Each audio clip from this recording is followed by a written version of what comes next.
주영석 기자의 뉴스 속으로. 뉴스 속으로는 예방과 치료의학도 최고, 리퍼도 최고, 시니어 어르신들에게 서울 메디칼 그룹이 최고, 서울 메디칼 그룹 제공입니다. 뉴욕 차이나타운에 있는 한 중국 향후회가 실제로는 중국 비밀 경찰서로 드러났습니다. FBI가 이 향후회 회장인 중국계 미국인을 전격 체포해 기소하면서 미국과 중국 관계는 더욱 악화일로로 치달을 것으로 관측이 됩니다. 빅테크 대표 기업 중에 하나인 애플이 연이자 4%에 달하는 예금 상품을 출시해 금융업계 지각 변동을 일으킬 것으로 보여 은행들의 위기감이 더욱 고조되고 있습니다. 주영석 기자. 안녕하십니까. 미국에 중국 비밀 경찰서가 있었다라는 충격적인 소식이 나왔습니다. 네, 그렇습니다. 연방수사국 FBI가 중국계 미국인 2명을 체포한 건데요.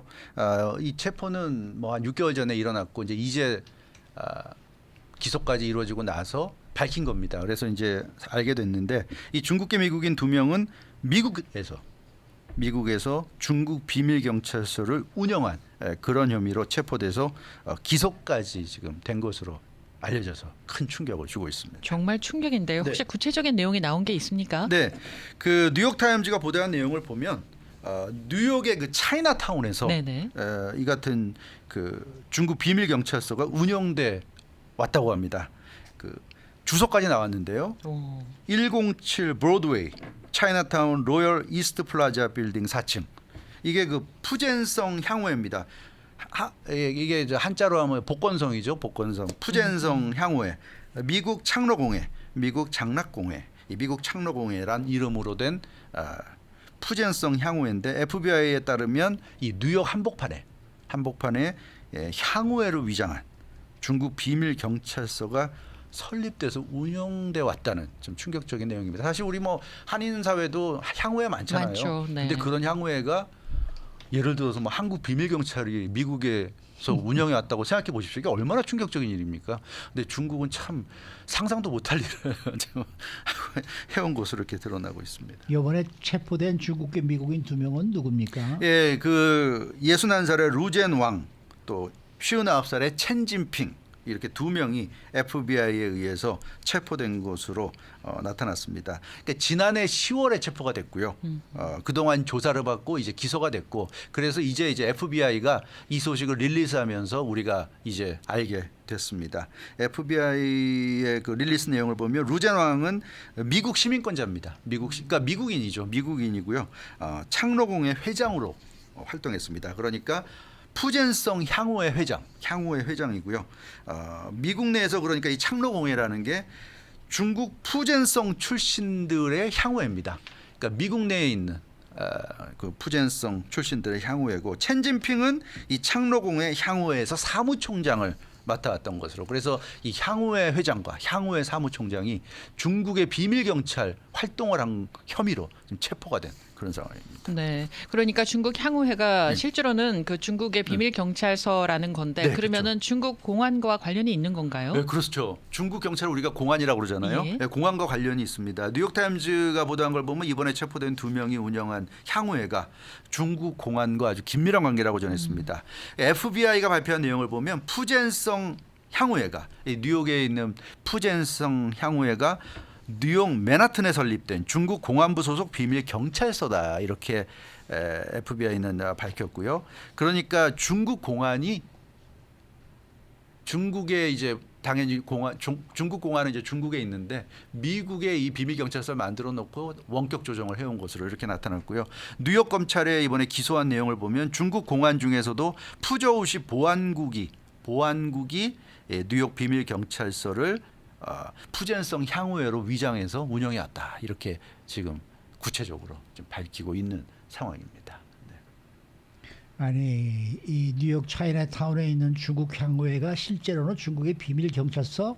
그럼 중국 공안과 관계가 있다, 지금 그 얘기예요? 그렇습니다. 근데 이 재판 결과를 지켜보기는 해야겠지만은 지금 드러난 것만 해도 굉장히 충격적인데, 충격적이죠. 이 중국은 왜 이렇게 비밀 경찰서를 그렇죠. 운영을 할까요? 그게 가장 궁금합니다. 이 태평양 건너 멀리 있는 중국에서 미국 얼마나 멉니까? 굳이 여기에 이렇게 비밀 경찰서를 왜 운영하나 싶은데 그건 역시 중국 정부의 비판적인 인사들을 감시하고 네. 그 사람들의 압박을 가하기 위해서. 그러니까 마치 예전 한국이 뭐 반체제 인사들이 예전 뭐 독재 시대 때 70년대 이럴 때 뭐 좀 그런 게 있잖아요. 약간 그런 느낌 비슷한 느낌이 있는데 그 미국 법무부가 이번 홈페이지에 밝힌 내용을 보면 중국 비밀 경찰서 관련한 공소장을 공개했는데요. 루젠왕 첸진핑 이 향후회 회장과 사무총장이 미국 내에서 중국 공안 요원으로 활동했다고 합니다. 특히 지난해 10월에 FBI가 압수수색 들어갔을 때 중국 공안부와 통신한 기록을 삭제하는 증거 인멸까지 저지른 것으로 나타났고요. 그 매튜 올슨 미국 법무부 국가안보부문 차관보가 공식 성명 발표한 내용을 보면 중국 정부는 억압적인 안보기구를 통해서 뉴욕시에 물리적인 비밀 공간을 설치했다.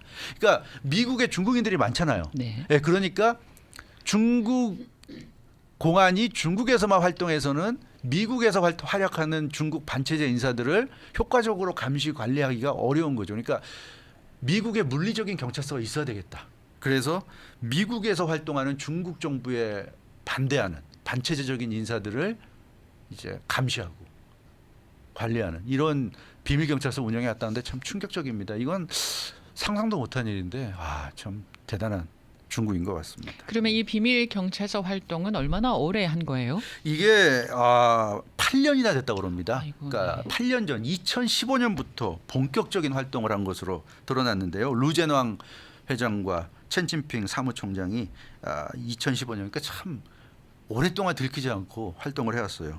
FBI에 체포된 게 2022년 작년 10월이니까 7년여간 중국 공안부 지시를 받으면서 비밀 경찰 활동을 해왔는데 이 시작이 그 2015년에 시진핑 국가주석이 미국을 방문했습니다. 방미를 했죠 그때 2015년에. 그때 공로패를 받았다고 그래요. 그래서 아마 향후에는 2013년에 설립이 됐는데 2015년에 시진핑 주석이 미국을 오면서 공로패를 받고 이러면서 그때쯤부터 이제 본격적으로 비밀 경찰로서 활동에 들어간 것으로 이렇게 지금 FBI는 보고 있습니다. 그 실제로 2018년에 보면 미국에 망명했던 반체제 인사와 그 가족을 협박해 가지고 중국으로 송환하는 이런 작업을 도운 것으로 나타났어요. 그래서 이 미국에 와서 반체제 활동하던 인물과 그 가족이 중국으로 송환된 그런 일도 이 향후회가 주도한 것으로 나타났고 2022년 작년에는 이곳입니다.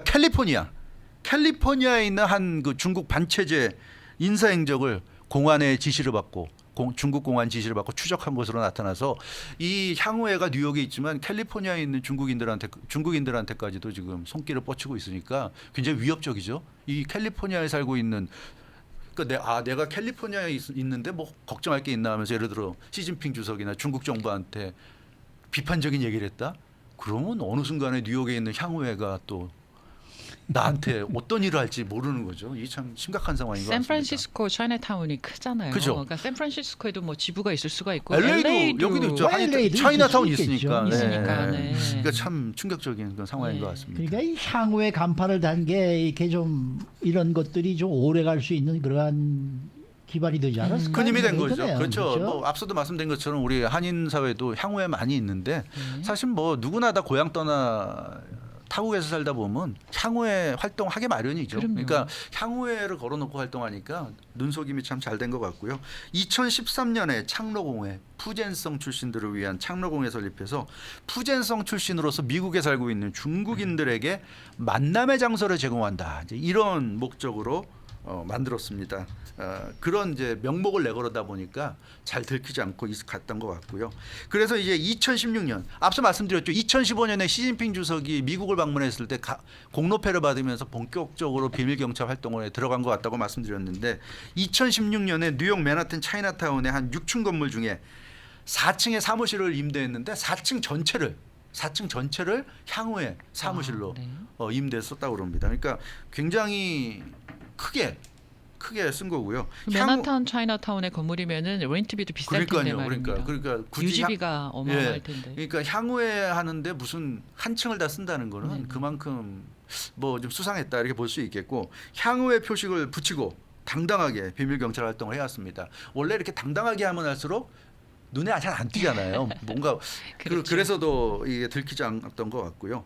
또 중국에 있는 공안부 9.12 특별 프로젝트 실무그룹이 온라인에서 이 향후회의 비밀 경찰 활동을 지원해 온 것으로 나타났습니다. 이 실무그룹은 SNS에 가짜 미국 시민 계정을 만들어서, 그러니까 실제로 중국에 있는 공안들인데 SNS 상에서 자기들이 미국에 사는 중국계 미국인인 것처럼 가짜 계정을 만들어서 이 미국에서 글을 올리는 것처럼 위장해가지고 중국 정부에 우호적인 글을 올렸습니다. 그러면서 중국 정부의 비판적인 인사들을 공격하는 일종의 댓글 부대 역할을 하면서 뉴욕에 있는 이 향후회와 아주 밀접하게 연계돼서 활동해온 것으로 나타났는데, 이 사람들이 올린 글을 보면 뭐 홍콩, 신장, 위구르 같은 중국 내 그 소수계 현안들에 대한 중국 정부 입장 옹호하는 거, 러시아가 우크라이나 침공한 걸 옹호한 거, 또 코로나19 발원지가 중국이 아닐 수 있다는 주장을 한 거, 이런 활동까지 하면서 아주 체계적으로 아주 집요하게 이렇게 활동을 해온 것으로 나타났습니다. 그러면 과연 중국이 미국에만 이런 비밀 경찰서를 뒀을까요? 그거는 한국에서도 뭐가 네, 있었다 그렇죠. 있지 않았어요? 예, 지난번에? 네, 비밀 경찰서가 미국에만 있는 게 아니죠. 그러니까 사실 미국도 뉴욕만 있을 것 같지는 않고 LA 같은 데는 대도시니까 있을 것 같다는 느낌도 있는데, 그 Safeguard Defenders라는 비정부기구 국제인권단체가 있는데 지난해 12월에 중국 관련한 폭로를 했습니다. 그래서 중국이 미국 외에도 세계 여러 곳에 비밀 경찰서를 두고 있다. 사실 이런 성격의 비밀 경찰서가 미국 말고도 필요할 겁니다. 그렇잖아요. 중국 그렇겠죠. 입장에서는. 그러니까 네. 당연히 미국만 두진 않았을 것 같아요. 그래서 전 세계 50여 개 국가에, 무려 50여 개 국가에 비밀 경찰서를 운영하고 있다고 이 세이프가드 디펜던스가 폭로했는데, 50여 개 국가에 102개에 달하는 비밀 경찰서가 지금 전 세계적으로 운영되고 있고, 여기에는 뭐 최영호 앵커도 말씀하신 대로 한국에서도 중국 비밀 경찰서가 운영되고 있다는 이런 좀 지적이 나왔는데, 참 대단한 중국인 것 같습니다. 이게 참 예. 그 한국에서 그 무슨 중국 시장 하나가 이렇게 뭐 그렇죠. 경찰서로 네. 밝혀진 게 몇 달 안 됐어요. 안 됐어요. 예. 네. 작년 11월인가 아마 그랬을 거예요. 이게 그 12월에 폭로가 나왔으니까 한 네. 3, 4개월 됐는데요. 네. 그러니까 역시 이게 그 중국의 어떤 이런, 그러니까 자기들에 대한 불리한 여론을 좀 좋은 활동을 통해서 여론을 반전시켜 나가야 되는데, 그렇죠. 그렇게 못하니까 그렇게 못하는 거지. 이렇게 좀 공작적인 어떤 이 활동을 통해서 좋은 여론을 심으려고 한다. 이건 참 문제가 심각하지 않나 글쎄 싶습니다. 말입니다. 네. 자, 빅테크 기업 대표 주자인 애플이 예금 상품을 내놓아서 지금 화제가 되고 있는데. 그렇죠. 네. 연 4%대 이자를 지급하는 예금 상품 출시했는데요. 월가의 공룡 그 은행이죠. 골드만삭스와 손잡고 내놓은 상품입니다. 그래서 애플카드 사용자를 대상으로 하는데 연리 4.15% 예금 계좌를 개설해서 서비스를 시행한다는 그런 내용입니다. 연리 4.15%면은 기존의 다른 은행들의 이자율에 비해서 월등하게 높은 퍼센테이지입니다. 네, 그렇죠. 네. 뭐 사실 1년에 4%니까 이게 뭐 대단하냐고 할 수도 있겠지만, 그러나 지금 말씀하신 대로 다른 은행들과 비교하면 상대적으로 센 거는 틀림이 없습니다. 맞아요. 미국 저축예금의 평균 이자율이 0.37%예요. 1%가 안 되는데. 네. 당연히 안 되죠. 그러니까 사실 미국은 아무리 은행에 돈을 넣어놔도 은행에 돈을 넣는 것만으로는 돈이 불리해지지가 않는 그런 시스템인데, 애플은 예금 상품 이자율을 4.15% 하니까 10배가 넘는 거죠. 그러니까 상당히 높은 이자율이고요. 특히나 좋은 게 계좌 개설할 때 은행에서는 수수료를 내야 되고, 또 최소 예금 요건이 있습니다. 예금 최저 얼마가 있어요? 얼마 네. 만 불이다, 5천 불이다, 네. 뭐 500불이다. 이게 기준이 있잖아요. 네. 그 밑으로 떨어지면 페널티를 낸다거나 그렇죠. 뭐 그런 게 있는데, 왜냐하면 이제 은행들의 변명은 그렇죠. 이걸 유지하는데 비용이 듭니다. 뭐 직원들 인건비도 나가고 하니까 우리가 그 돈도 없으면 우리는 당신에게 차지할 수밖에 없다. 이제 이런 설명을 하는데, 어찌됐건 그런 게 없고 애플 같은 경우는 그리고 FDIC 연방예금보험공사가 지급보증 상한하는 25만 달러까지만 받는다. 그러니까 이건 뒤집어 얘기하면 애플에 예금하는 돈은 100% 보장받는다. 뭐 이런 얘기일 수 있고, 또 하나는 그러나 너무 큰 돈은 하지 마라. 왜냐하면 연리 4%인데 100만 불, 1000만 불을 넣으면 그것도 꽤 세잖아요. 그러니까 그럼요. 25만 달러. 그러면 4% 정도 기준하면 $10,000죠, $10,000. $10,000까지. 맥시멈 $10,000까지 1년 주겠다. 뭐 이런 정도로 생각하면 될 것 같습니다. 요새 뭐 저 이자가 좀 올라서 그렇지 CD가 1년짜리가 요새 한 4%될 걸요. 굉장히 많이 주는 데가. 네. 그런데 보통 예금이 4% 이상을 준다 그러면 이거 보통 일이 아니죠. 그렇죠. CD는 또 일정 기간 묶여야 그렇죠. 되잖아요. 그건 묶여야 되는 묶여야 되는 거지만은. 거니까 이거는 뭐 좀 그런 아니 제가 지금 이게 한번 찾아보니까 저는 물론 뭐 어카운트에 돈은 많이 없습니다만은 네. 지난달에 이자라고 들어온 돈이 29센트 들어와 있네. 아 참. 이렇게 되면은 이 지역 은행들 사정이 더 어려워지겠어요. 그렇죠. 실리콘밸리뱅크 파산 이후에 많은 예금주들이 지금 불안함을 느껴서 빠져나가잖아요. 네. 중소은행들은 믿을 수가 없다. 그러면서 이제 신뢰가 많이 떨어지고 있는데 이 기회를 틈타서 애플과 골드만삭스 이 공룡들이 돈을 벌 수 있는 기회라고 생각하는 것 같습니다. 그러니까 미국 은행에서 금융 그 시스템에서 자금이 지금 이탈하고 있고 어디로 가야 될지 모르는 이런 상황에서 조금만 좀 그 당근을 던져주면 자기들에게로 돈이 올 수 있다 이런 생각을 하는 것 같아요. 골드만삭스가 2016년 계열사를 통해서 소매금융 진출한 이후에 지금까지 적자가 누적됐다고 합니다. 그래서 이번 기회에 누적된 손실 적자를 만회하기 위해서 애플과 손잡았다고 하는데요. 골드만삭스의 어떤 예상대로 맞아떨어질지는 두고 봐야 되겠는데 얼마 전 이 시간에 로렌스 서머스 전 재무장관이 그런 얘기했다고 전해드렸죠. 연방준비제도에 대해서 비판하면서 금융 시스템을 좀 이번 기회를 통해서 근본적인 개선해야 된다 이런 이제 제안을 했다고 그랬는데 미국 은행 시스템이 돈을 아무리 넣어놔도 수익이 없는 그런 시스템이잖아요. 그러니까 굉장히 좀 문제가 있다. 그러니까 사람들이 은행에 돈을 넣고 싶은 생각이 없지 않겠느냐. 그래서 이번 기회에 좀 뭔가 새로운 시스템으로 좀 바꿀 필요가 있지 않느냐고 하고 있는데 애플이 이렇게 함으로써 애플이나 골드만삭스가 1차적으로 이익을 얻을 수 있지만 이게 어떻게 보면 은행들이 전면적인 시스템 그렇죠. 개편하는 어떤 계기가 돼가지고 그렇죠. 궁극적으로는 은행에 좋을 수도 있어요. 지금 당장은 뭐 사람들에게 이자를 많이 주니까 손해를 것처럼 보일 수도 있지만 그러나 사람들이 은행을 좀 더 신뢰하고 돈을 맡길 수 있는 그런 상황이 된다고 한다면 은행에도 좋지 않을까 싶습니다. 그럼요. 근데 근본적으로 우선 애플 폰을 애플 폰으로 바꾸셔야 됩니다. 댓글에 셀러폰부터 바꿔야 되겠습니다. 근데 그런저런 돈 다 비용 나가면은 사실 그리고 연 4% 이자가 그 이득이 되는지도 잘 계산하셔야 됩니다. 네. 그 섣불리 4%라는 거에 현혹돼서 가지고 손해 볼 수도 있어요, 잘못. 수고 많으셨습니다. 주영석 기자였습니다. 뉴스 속으로는 예방과 치료 의학도 최고, 리퍼도 최고, 서울 메디칼 그룹 제공이었습니다.